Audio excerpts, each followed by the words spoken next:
महबूब हो आपके कदमों में, पढ़ते हैं दीवारों पर महबूब हो आपके कदमों में, बीवी आपके कदमों में हो, ये कोई कब लिखवाएगा।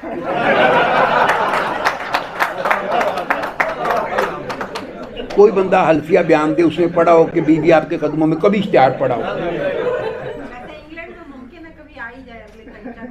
देखें जी, मैं तो पंजाबी में उर्दू में शेर कह रहा हूँ, पाकिस्तान की कहूँगा, वलायत के शेर कहने वाले साबर रज़ा बैठा हुआ है, साबर रज़ा जाने वलायत जाने। पढ़ते हैं दीवारों पर महबूब हो आपके कदमों में, बीवी आपके कदमों में हो, ये कोई कब लिखवाएगा। बाबा बीवी और तावीज़ की ताकत को तो जानता है, फिर ये लिखवा कर आखिर घर में वापस कैसे जाएगा।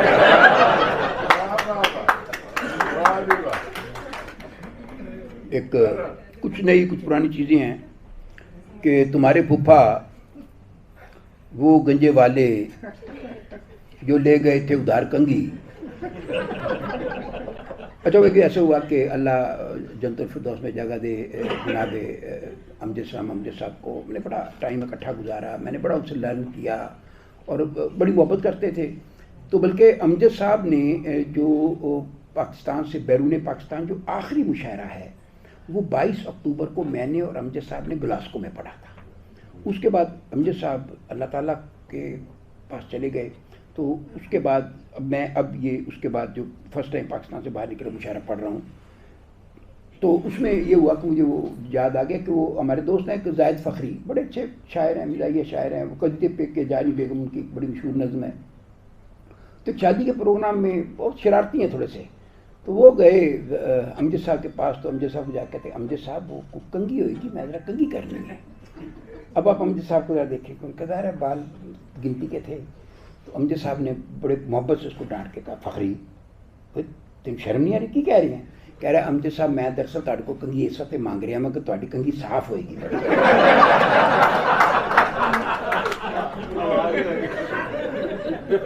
तो तुम्हारे फूफा वो गंजे वाले जो ले गए थे उधार कंगी, महीना होने को आ गया है, ना उसने दी ना हमने मांगी।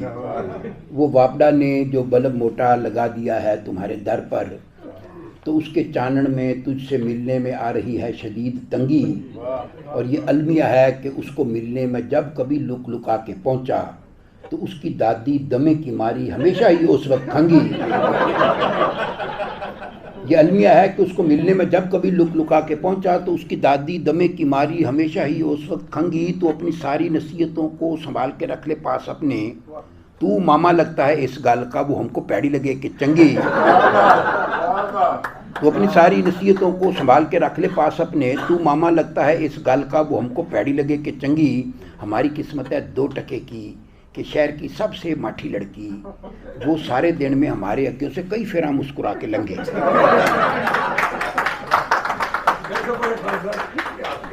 हमारी किस्मत है 2 टके की कि शहर की सबसे माठी लड़की, वो सारे दिन में हमारे अग्गियों से कई फेरा मुस्कुरा के लंघे।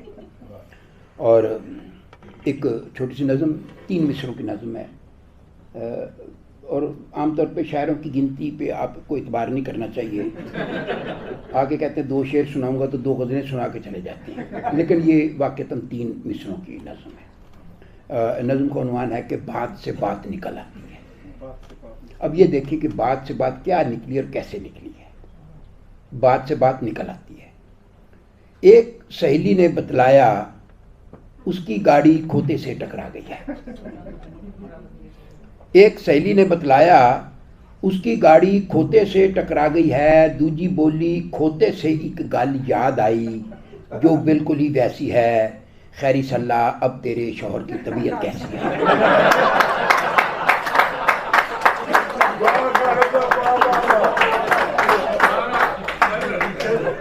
एक जी ख़वातीन की तरफ से जो दाद है वो तो ज़ाहिर फातिहाना लश्कर की दाद है। वो तो एक सहेली ने बतलाया उसकी गाड़ी खोते से टकरा गई है। दूजी बोली खोते से एक गल याद आई, जो बिल्कुल ही वैसी है, खैरी सल्ला अब तेरे शौहर की तबीयत कैसी है। और एक कथा गुलहाय हिकमत की बात है कि 90 साल के बाबे से एक गल हिकमत की पूछी, 90 साल के बाबे से एक गल हिकमत की पूछी, मर्द ही गंजा क्यों होता है, औरत क्यों नहीं होती।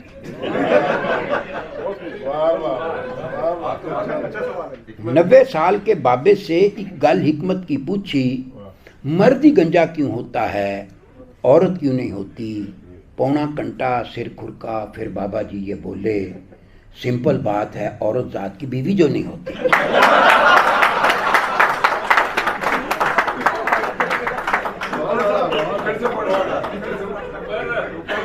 90 साल के बाबे से एक गल हिकमत की पूछी, मर्द ही गंजा क्यों होता है, औरत क्यों नहीं होती।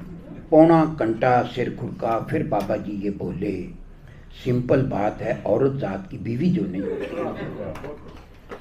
और एक गज़ल के चंद शेर के, हीर के बूए अगे वेख के आशकों का कड़मास। ये पंजाबी के कुछ अल्फाज ऐसे हैं कि उनका मफहूम नहीं समझाया जा सकता, उनका सिर्फ एक मंजरनामा होता है। तो ये कड़मास भी ऐसे ही लफ्ज़ है, इसके एक मंजरनामा है, बयान नहीं हो सकता।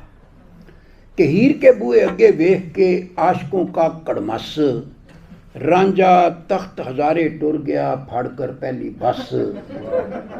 साहबा मैथ के पेपर से घबरा कर अधी राती, मिर्जे के मोटरसाइकिल पर बहकर गई थी नस। और चंगा होया बिच दरिया के डूब कर बच गई, वरना माहीवाल से शादी करके सोनी जाती फंस।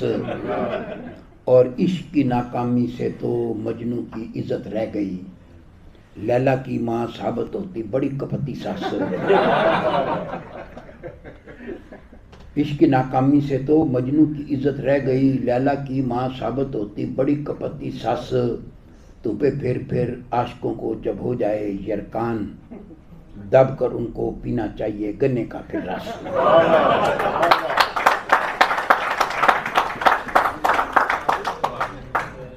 और जनाब सफ़ीर कबीर से माजरत के साथ, ये जो है ना, इस शेर सुनना आपको पड़ेगा। ये हाँ जी, ये है जी कदर मुश्तरक, जिनके द कॉमन सिमिलैरिटीज। इश्क मोहब्बत अपनी टाइप की वक्री एक पसूड़ी है। इश्क मोहब्बत अपनी टाइप की वक्री एक पसूड़ी है, इसमें बंदा जीता भी है और मरता भी रहता है। रन मुरीदी और सरकारी नौकरी इको जैसी है, बंदा रोता भी रहता है और करता भी रहता है।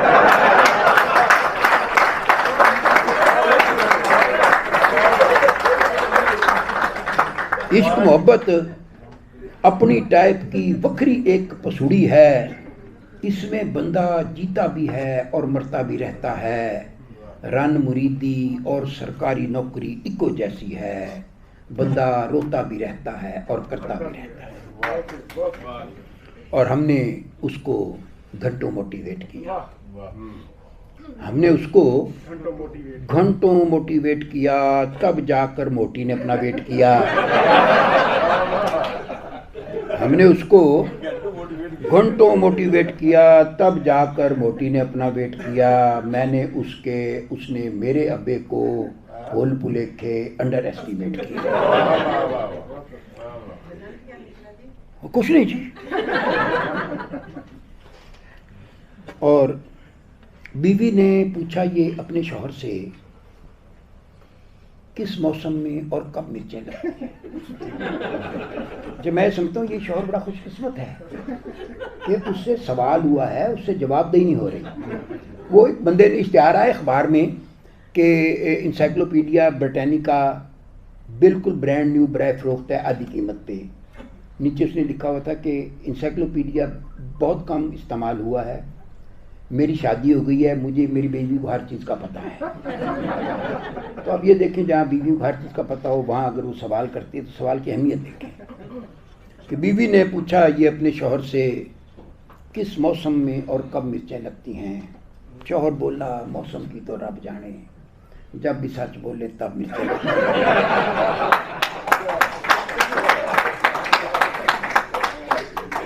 और एक और कथा कि हर कोने में अच्छी बीवी मिलेगी दुनिया अंदर, हर कोने में अच्छी बीवी मिलेगी दुनिया अंदर, अल्लाह जाने ये अफवाह कब और किसने फैला दी।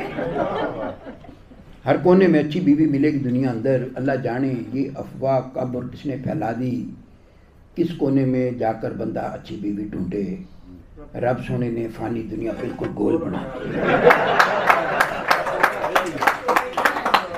वो अमेरिका में हार्टफोर्ड में मुशायरा हो रहा था, तो मैं शेर पढ़ रहा था, तो एक खातून मुशायरे के दरमियान ही खड़ी होगी, उनका सब्र जवाब दे गया। कह रही आप मुसलसल बीवियों के ख़िलाफ़ जो है ये मतलब अशार पढ़े जा रहे हैं, तो ये क्या कर रहे हैं। मैं कि बीबी अगर मुझे 2 मिनट की वजाहत करने दी। उसने कहा कि हाँ, बखैर खातून बड़ी सुलझी हुई थी और वसीउल कल्ब थी, मुझे इजाज़त दे दी बात करने की। उन्होंने कहा जी अब मैंने कहा देखिए बीबी, ये जो ख़वातीन हैं ये मुल्तान से मियाँ चन्नू सोचिए थोड़ा सा दूर है, 40-50 मील होगा।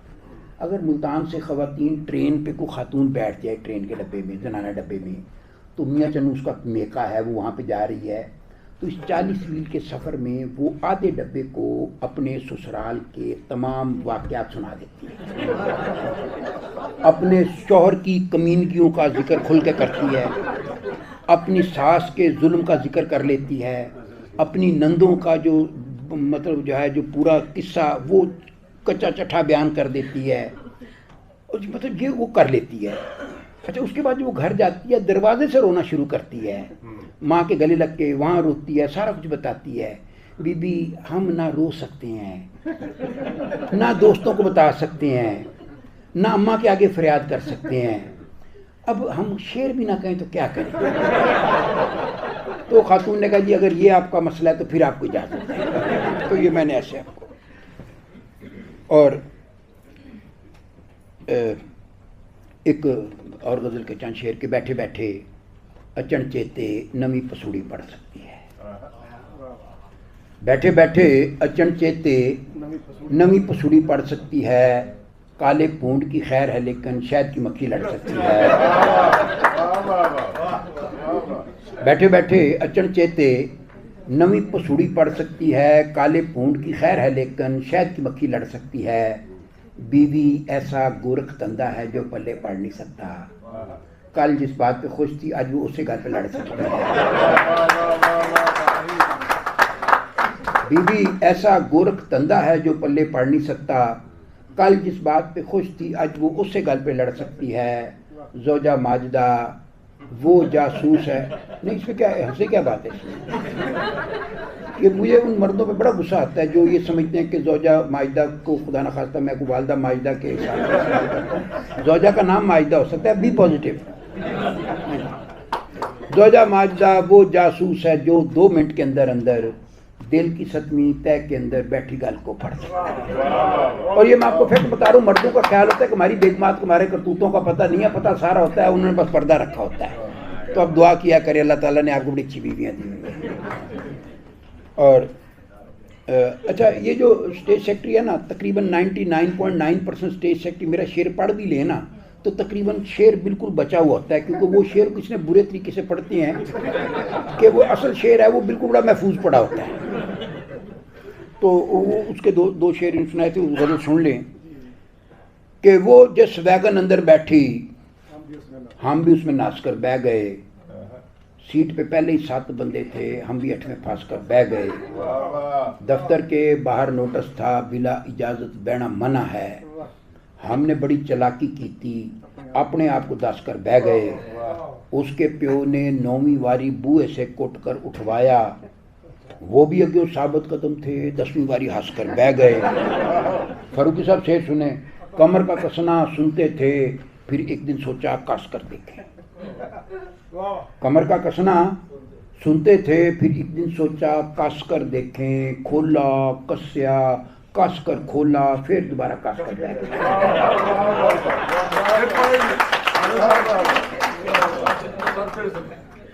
कमर का कसना सुनते थे फिर एक दिन सोचा कस कर देखें, खोला कसया कस कर खोला फिर दोबारा कस कर बैठा। अच्छा, अनवर मसूद साहब माशाल्लाह अल्लाह उनको सेहत ज़िंदगी है, वो फ़ारसी के बुनियादी तौर पर उस्ताद हैं, 35-36 साल उन्होंने फ़ारसी पढ़ाई। तो मैं कुछ 1.5 महीने का तकरीबन एक मुशायरों की सीरीज़ थी हेल्पिंग हैंड्स की अमेरिका में, तो मैं अनवर साहब इकट्ठे थे। तो अनवर साहब ज़ाहिर है फ़ारसी मतलब अपनी हिसाब से वो हमें सिखाते रहते थे। अच्छा, मैं फ़ारसी से बिल्कुल नाबलद आदमी। तो जब 15-20 दिन के बाद फिर मेरी होना अनवर साहब की शागिर्दी की वजह से अल्लाह ताला ने बड़ा करम किया, मुझे थोड़ी सी फ़ारसी आ गई। तो मैंने एक नज़म लिखी है, तो नज़म का खैर नज़म तो मैंने अपनी ज़ुबान में लिखी है, तो नज़म का जो उन्वान है वो मैंने फ़ारसी में उसका रखा है। लेकिन मतलब आप बिल्कुल फ़िक्रमंद ना हो, मेरी फ़ारसी भी तकरीबन मेरी बाकी उर्दू पंजाबी जैसी है। तो नज़म का उन्वान है कि मुकद्दर ख़राब अस्त हर शय बेकार अस्त, मुकद्दर ख़राब अस्त हर शय बेकार अस्त। ये पीछे मुल्तान में साहब बैठे थे, कहाँ हैं वो? बैठे हैं, ये बैठे हैं जी। हाँ जी, वो असल में जो मुझे याद है कि ये मुकद्दर की ख़राबी के बारे में दुनिया में बड़ी कहावतें हैं, हर ज़ुबान में होती होंगी। यहाँ जो ऑस्ट्रेलियन है उसमें भी होगी, अंग्रेज़ी में भी है, उर्दू में, पंजाबी में भी है। लेकिन मैंने मतलब मैं अपने कम तरीन इल्म की बुनियाद पे कह रहा हूँ कि मैंने जितनी भी मुकद्दर की ख़राबी के बारे में कहावतें सुनी हैं, उसमें सबसे शानदार कहावत जो अब तक मैंने सुनी है वो सराइकी में है। तो पहले मैं सराइकी में सुना देता हूँ, फिर मैं तर्जमा भी कर दूँगा। तो वो सराइकी में कहते हैं, सही बंदे दा मुकद्दर ख़राब होवे तां उठते बैठे को कुत्ता पट कहते। मतलब यह है कि अगर बंदे का मुकद्दर ख़राब हो और वो ऊँट पे भी अगर बैठा हो तो उसको कुत्ता काट सकता है। अब आप मुकद्दर की खराबी की हाइट देखें कि ऊँट पे बैठे बंदे को जब कुत्ता काट लिया, तो सही बंदे दा मुकद्दर ख़राब होवे तां उठते बैठे को कुत्ता पट कहते। तो नज़म का उन्वान है जी, मुकद्दर ख़राब है हर शय बेकार है। जब तुक्का चलाते हैं तो तुक्का नहीं चलता, जब तुक्का चलाते हैं तो तुक्का नहीं चलता, और तीर चलाते हैं तो उक्का नहीं चलता। जब तुक्का चलाते हैं तो तुक्का नहीं चलता, और तीर चलाते हैं तो उक्का नहीं चलता। तिक्की निकल आए तो तिक्की नहीं चलती, दुक्का निकल आए तो दुक्का नहीं चलता। जब तुक्का चलाते हैं तो तुक्का नहीं चलता, और तीर चलाते हैं तो उक्का नहीं चलता। तिक्की निकल आए तो तिक्की नहीं चलती, दुक्का निकल आए तो दुक्का नहीं चलता। तावीज़ जो ले आए तो हो जाता है बेकार, और रुका जो ले आए तो रुका नहीं चलता। तावीज़ जो ले आए तो हो जाता है बेकार, और रुका जो ले आए तो रुका नहीं चलता। बेवक्त पड़े तो भी चल जाती है अपनी, और वक्त जो पड़ जाए तो मुक्का नहीं चलता। बेवक्त पड़े तो भी चल जाती है अपनी, और वक्त जो पड़ जाए तो मुक्का नहीं चलता। मेरिट को ट्राई किया 100 बार तो जाना, इस मुल्क में मेरिट भी तो सुखा नहीं चलता।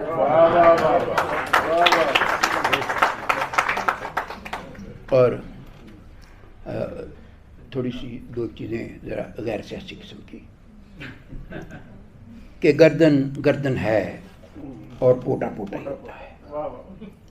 गर्दन गर्दन है और पोटा पोटा ही होता है। खरा हमेशा खरा है, खोटा खोटा ही होता है। लुच्चे को समझाया प्यार से, सिफर नतीजा निकला।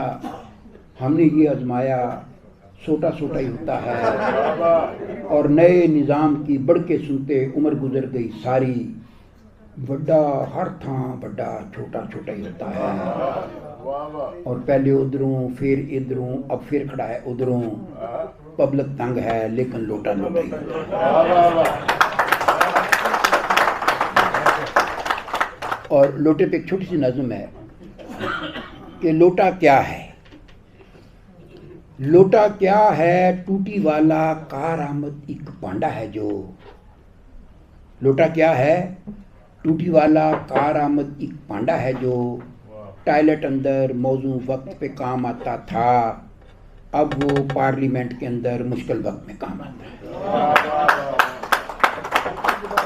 लोटा क्या है, टूटी वाला कार आमद एक पांडा है जो। टॉयलेट अंदर मौजू वक्त पे काम आता था, अब वो पार्लियामेंट के अंदर मुश्किल वक्त में काम आता है।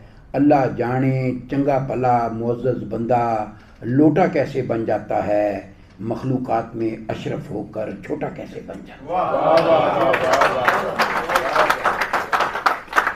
और आखिर में आपको एक कथा जनाब इकबाल की ज़मीन में एक नज़म है, जनाब इकबाल की टहनी पे किसी शजर की तनहा बुलबुल था उदास बैठा। तो ये जुगनूर बुलबुल का मकालमा है, लेकिन ज़ाहिर है जनाब इकबाल के ज़माने का जुगनूर बुलबुल जनाब इकबाल की सोबत में रहता था, फ़लसफियाना गुफ्तगू करता था, बड़े बड़े मसाइल पे मतलब वो आपस में कन्वर्सेशन करते थे। ये आजकल का जुगनूर बुलबुल आपकी और हमारी सोबत में रहता है। ज़रा उनकी गुफ्तगू का अंदाज देखें और उनके मसला देखें क्या दरपेश है। 4 मिसरे कि जुगनू बोला लोफर पंछी, जुगनू बोला लोफर पंछी आधी रात को शाख पे बैठे हैं। जुगनू बोला लोफर पंछी आधी रात को शाख पे बैठे हैं, घर जाकर तू सौ मार ले के रात की इतनी तती कोई नहीं। बुलबुल बोला कटिया कीड़े तुझको जुगतें सूझ रही हैं, तेरी दुम पर यूपीएस है, साढ़े घर में बत्ती कोई नहीं।